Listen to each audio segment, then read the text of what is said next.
Good morning, students. So, in today's session, we will revise the poem of your textbook Honeysuckle. आपकी poem first है अ house a home. तो देखिए इस poem में आपको क्या बताया गया है. Here simply there is a difference between a house and a home. So as we all know about that ki what is house and what is home, so we have to discuss what is it and we have to read the poem. So through this poem we can come to know about the difference between a house and a home. ठीक है, so let's start the poem. What is a house? It's a brick and stone and wood that's hard, some windows glass and perhaps a yard. Its eaves and chimneys and tile floors and stucco and roof and lots of doors. देखिए अब वो क्या बता रहे हैं, what is a house, कि house होता क्या है. अब देखिए we all live in a house, that we all know about the house, that what is it. There are lots of doors, windows, rooms, washroom, balcony, gallery, and all these things are included in a house. So poem में क्या बताया है कि what is a house, कि house होता क्या है या फिर हाउस क्या है. So it's a brick and stone. वो किससे बना होता है, ब्रिक से, स्टोन, वुड दैट्स हार्ड. मतलब हाउस को स्ट्रॉन्ग बनाने के लिए, हार्ड बनाने के लिए हमें वो किन चीज़ों से बनाया जाता है, ब्रिक्स से बनाया जाता है, स्टोन से बनाया जाता है और समवेयर और दी अदर वुड का भी इसमें यूज़ किया जाता है. ठीक है. Some window glass and perhaps a yard. कुछ विंडो ग्लासेस होते हैं, मतलब विंडोज़ होती है जिसमें ग्लासेस लगे होते हैं, और यार्ड होता है, और कहीं ना कहीं शायद किसी प्लेस, किसी हाउस में यार्ड भी होता है. Yard we can say that बरामदा. ठीक है. So all this things are included in a house. It's eaves and chimneys and the tile floors. Eaves होती है, चिमनीज होती है हाउसेस में, that you have seen, if you have seen that there are so many houses जिनके घर के ऊपर like chimneys लगी होती है. ठीक है. ईव्स होती है लाइक इस तरीके से एक जिसको ईव्स को हम छज्जा बोलते हैं. ठीक है. दैट इज़ जो जहाँ पर कुछ रैफ्टर्स की हेल्प से उसको क्रिएट किया जाता है और उस पर कुछ भी लाइक सामान रखा जा सकता है. So that is called eaves. Tile floors होते हैं. ठीक है. स्टक्को एंड रूफ, ये सारी चीज़ें होती है. स्टक्को और रूफ होती है यार, जो छत होती है वो. एंड स्टक्को यानी जो हमारी वॉल्स होती है उस पर स्टक प्लास्टर जो है वो लगाया जाता है. इन सारी चीज़ों से मिलकर हाउस बनता है. और एक हाउस में बहुत सारे डोर्स होते हैं, that there are lots of doors in a house. ठीक है. So if there are so many rooms in a house, so lots of doors भी हो गए हाउस में अगर रूम्स है तो. ठीक है. सो इस तरीके से एक हाउस बनता है. इट मीन्स हाउस जो है वो जो हमारी मटेरियलिस्टिक थिंग्स जो होती है ना, उन सारी चीज़ों से मिलकर हाउस बनता है. कोई भी मटेरियल हुआ, कोई भी चीज़ें हुई, इन सारी थिंग्स से मिलकर एक हाउस बनता है. ठीक है. बट होम क्या होता है, अब क्वेश्चन है what is a home. So home के बारे में वो बताते हैं. It's a lovely and family and doing for others. It's brothers and sisters and fathers and mothers. It's unselfish acts and kindly sharing and showing your loved ones you are always caring. See, यहाँ पर जो है poet क्या बोलते हैं कि home क्या है, हमारे लिए होम क्या होता है. तो होम वह होता है जहाँ पर लवली फैमिली होती है. लाइक होम जो है काफ़ी लविंग होता है, बहुत प्यारा होता है. वहाँ पर फैमिली होती है एंड डूइंग फॉर अदर्स, वो एक दूसरे के लिए वर्क करते हैं, एक दूसरे की हेल्प करते हैं. सो all this things come in a home.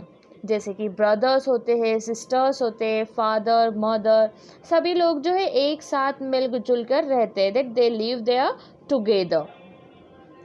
And it's unselfish act, उनका जो एक्ट होता है यानी वो कोई भी work, if they are doing any work so वो अनसेल्फिशली उस वर्क को करते हैं, मतलब उनका कोई उस पीछे एक कोई हिडन एजेंडा नहीं होता है, वो अनसेल्फिश एक दूसरे की हेल्प करते हैं और एक दूसरे का काम करते हैं।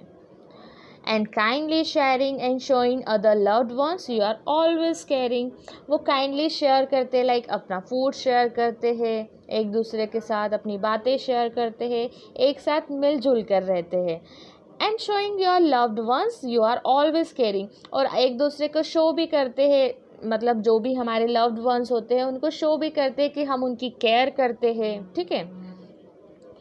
सो इस तरीके से वो बता रहे हैं कि होम क्या होता है। होम जो है वो जो उसमें रहने वाले पीपल होते हैं ना, जो लोग उस घर में रहते हैं, उन सब लोगों से मिलकर एक होम बनता है। वो कितने लविंग है, कितने केयरिंग है, और कितने अच्छे से काइंड है और शेयरिंग करते हैं, and they help each other, ठीक है। और जो फैमिली मेम्बर्स है उन सब से मिलकर उनके बिहेवियर से जो माहौल रहता है घर का, that the environment of the house is called a home, मतलब इन सारी चीज़ों से मिलकर एक होम बनता है।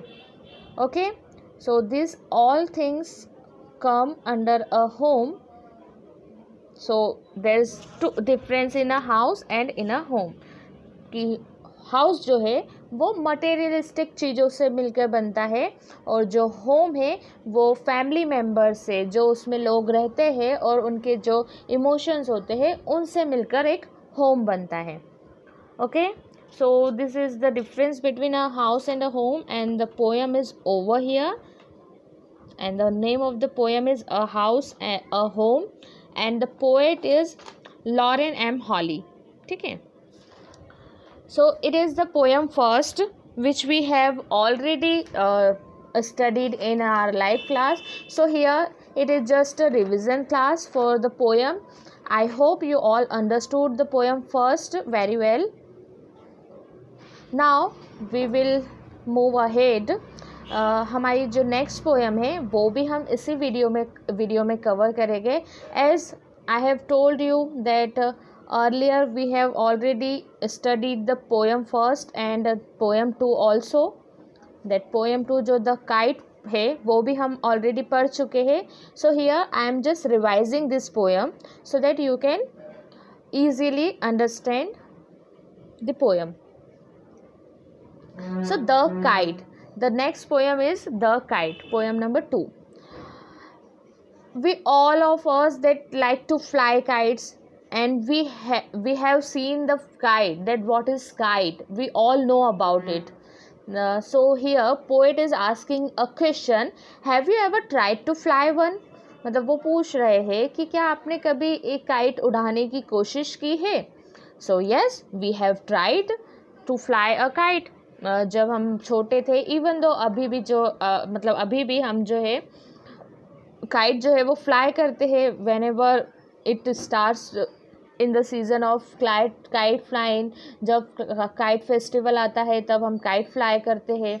सो इस तरीके से हमने कभी ना कभी तो अपनी लाइफ में काइट को फ्लाई करने का ट्राई किया ही होता है। So here poet is telling that read the poem about a kite as it flies in the sky. ये जो पोएम है उसमें पोएट क्या बता रहे हैं, इसको रीड करने पे हमें क्या पता चलेगा, that how kite flies in the sky, कि जो काइट है वो स्काई में किस तरीके से फ्लाई करती है। So according to the poem how kite fly, वो देखते हैं, पोएम रीड करते हैं। How bright on the blue is a kite when it's new, with a dive and a dip it snaps its tail, then soars like a ship with only a sail, as over tides of wind it rides.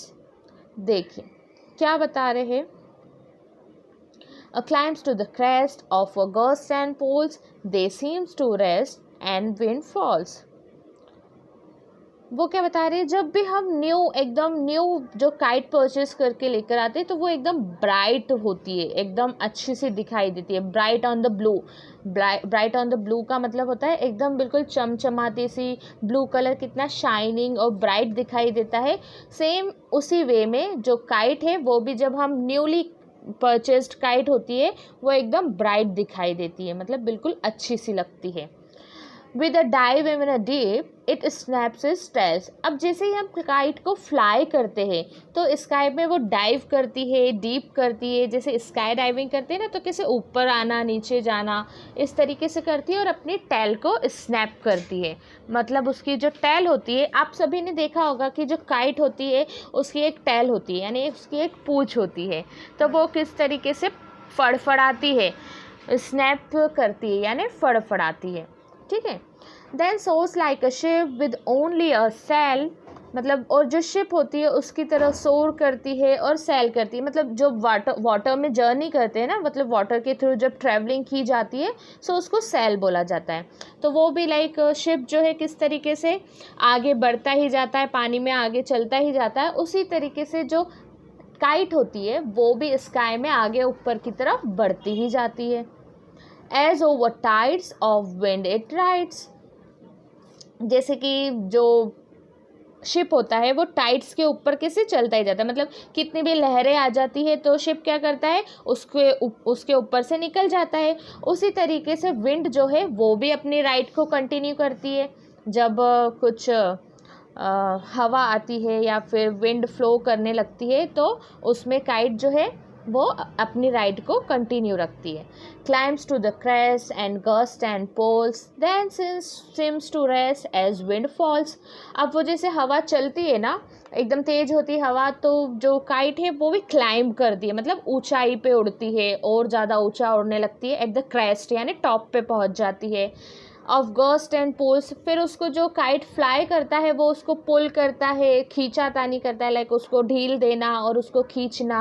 और तो ऐसा लगता है जब wind fall होती है, मतलब जब हवा थोड़ी सी स्लो हो जाती है तो किस तरीके से दिखाई देता है कि काइट मानो रेस्ट कर रही हो, मतलब वो भी जैसे ज़्यादा नहीं फड़फड़ाती है, फिर वो थोड़ी स्लो हो जाती है काइट भी फ्लाई करना, ऐसा लगता है that it seems to rest. Okay, now आगे बताते हैं।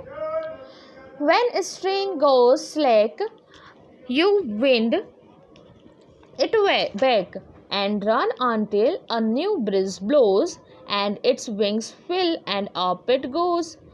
How bright on the blue is a kite when it's new, but a ragged thing you never will see when it flaps on a string in the top of a tree. अब देखिए क्या होता है, अब जो kite है वो उसकी जो स्ट्रिंग है वो उसको स्लैक करना और आगे बढ़ते जाना, जैसे ही फिर विंड वापस आती है तो फिर से लाइक ब्रीज को भी बोलते हैं हवा का झोंका आना। सो जब वो ब्लो करता है तो वो भी जो काइट है वो भी एक रेस्ट और स्लो मोशन में फ्लाई करती है, फिर जैसे ही हवा तेज हो जाती है लाइक ब्रिजेस ब्लो करने लगती है तो वो भी तब तक उड़ने लगती है और ऊपर की तरफ जाती है। उसके विंग्स जो होते हैं काइट के, उसमें भी लाइक एयर फिल हो जाती है, वो भी पूरी तरीके से फिल हो जाती है और इट गोज़ टू अप मतलब ऊपर की साइड जाने लगती है। सो इस तरीके से फ्लाई करती है काइट, लाइक ऊपर नीचे उसको खींचना, उसको ढील देना, and gust and pulls and whenever breeze blows so kite goes up, इस तरीके से जो है वो फ्लाई करती है। And how bright on the blue it's a kite when it's new, मतलब वो फिर से बोलते हैं कि देखिए जब भी हम काइट न्यू होती है वो कितनी अच्छी ब्राइट दिखाई देती है। बट अ रेगजर thing you never will see, but अगर कोई रेगजर थिंग आ जाती है, मतलब ऐसी कुछ अड़चन आ जाती है, लाइक जब भी कोई हमारी काइट को कट कर देता है, पतंग जो होती है हमारी काइट उसको काट देता है, सो वो क्या करती है, वो फ्लैप करने लगती है, फड़फड़ाने लगती है, उसकी स्ट्रिंग जो है वो कट हो जाती है और वो किसी ट्री के टॉप पे जाके अटक जाती है। That when it flaps on a string in the top of a tree, जैसे ही उसके स्ट्रिंग से कट होती है वो फ्लैप करने लगती है, फड़फड़ाने लगती है और मतलब नीचे गिरने लगती है और ट्री के ऊपर जाके अटक जाती है, that in the top of a tree. Okay, so like this here poet has described that how kite flies in the sky. So जो poet है उनका नेम है हैरी बेन, उन्होंने ये पोएम लिखी है and he has described very well that how the kite flies in the sky, and it was, we can say that it was his experience. उन्होंने ये experience किया होगा कि kite जो है किस तरीके से fly करती है. And as you all are a kid, so you also know very well that कि kite को किस तरीके से fly किया जाता है. So that's why here he has described the kite flying. Okay, so the poem is over here.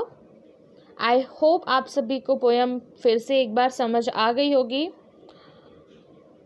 And you all have to revise the poem, both the poem first, that is a house, a home. It is poem first of chapter first. And the second poem is The Kite. Both are from your textbook Honeysuckle. Okay, so it's over here. Thank you.